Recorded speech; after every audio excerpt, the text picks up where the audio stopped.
Serie B-Win. Tutti i colori della passione. 21esima giornata di Serie B-Win. Il Vicenza, reduce da 7 risultati utili consecutivi, ospita una Reggina sesta forza del campionato, ma ridimensionata dalla cessione di Missiroli al Sassuolo. Cagni pensa alla salvezza, ma una vittoria permetterebbe ai suoi di avvicinarsi ulteriormente alla zona playoff e iniziare a sognare. Per i locali Misuracca al posto dello squalificato Gavazzi, Breda schiera Nicolas Viola alle spalle delle punte, Campagnacci e Bonazzoli. Vicenza con lutto al braccio per la scomparsa del padre del direttore sportivo Stefan Schbock.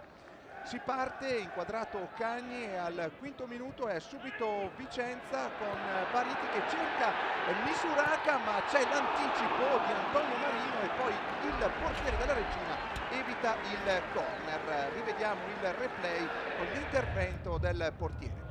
16esimo minuto, cross di Rizzato dalla sinistra, Bonazzoli tenta il numero di tacco, ma la palla termina a lato, si dispera il capitano. 22esimo con Castiglia che ha spazio, prende la mira col sinistro, gran tiro e tenta il gol dell'ex. Castiglia, lo rivediamo, ma non gli riesce, palla fuori di pochissimo. La risposta del Vicenza con un cross al 28esimo di Bariti dalla sinistra, Tonucci non riesce nel tap-in vincente. Con le immagini passiamo al 33esimo, Bonazzoli tenta il gol, impossibile, la palla termina a lato, bello il lancio di Cosenza nella circostanza e il tempo finisce con Nicolas Viola che per questione di centimetri non devia in rete, una punizione di Emerson.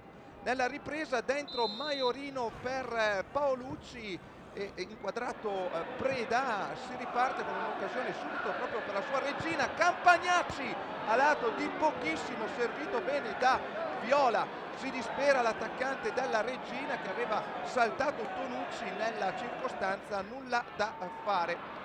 Poi al 57esimo è ancora Reggina con un tiro di Rizzo che sembra innocuo, ma Frison ha il suo bel da fare per deviare in corner. Rivediamo la conclusione di Rizzo al 57esimo minuto. Altro cambio, entra De Rose per Castiglia, già ammonito, non vuole rischiare Breda. La punizione di Emerson al 66esimo è velenosissima, nessuno la tocca e la palla fa la barba al palo. Rivediamo la punizione di Emerson, l'ex del Lumezzane. 69esimo entra Pisano, l'anno scorso al Parma al posto di Gianni, ma a creare pericoli è sempre la Reggina. Bonazzoli di testa, troppo centrale la sua conclusione sull'assist di Viola.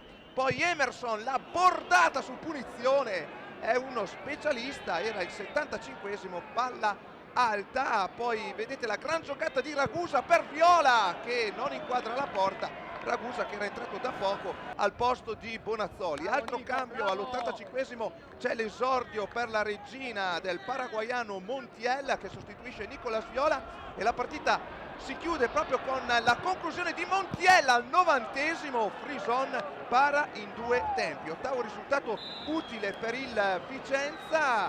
Dopo l'addio di Missiroli, la Reggina attende rinforzi dal mercato per continuare ad ambire ai playoff.